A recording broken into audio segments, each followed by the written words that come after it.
Here in Punta Gorda's historic district, people are trying to get back to normal, drying out their homes with fans, and some tell me the streets looking like canals during Idalia is an issue with the way Punta Gorda is laid out. Let me put it this way. I got concerned. At my age, scared is something, but concerned is another, because you don't know what the hell you're going to do. Al Whitworth lives here in Punta Gorda. And it rained and rained and rained, and it kept raining, and the water kept coming in. You could see it, waves down the street.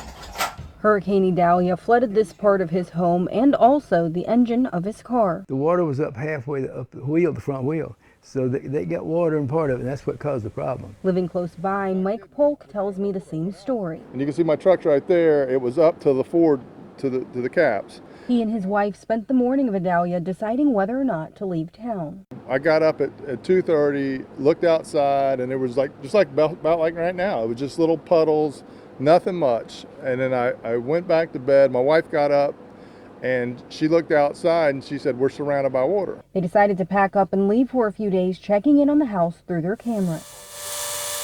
Since they've done the work at the park, it just doesn't seem like the water drains as well as far as going back into the water after it's come out. Polk thinks the flooding and drainage speed is an infrastructure issue.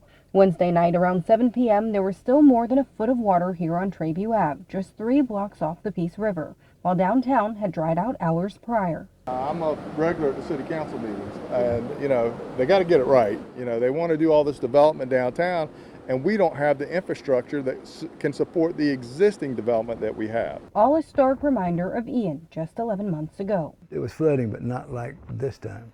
This was flooding. Now, Polk agrees with Whitworth, telling me the flooding with Idalia was much worse than it was with Ian, the storm that scarred southwest Florida.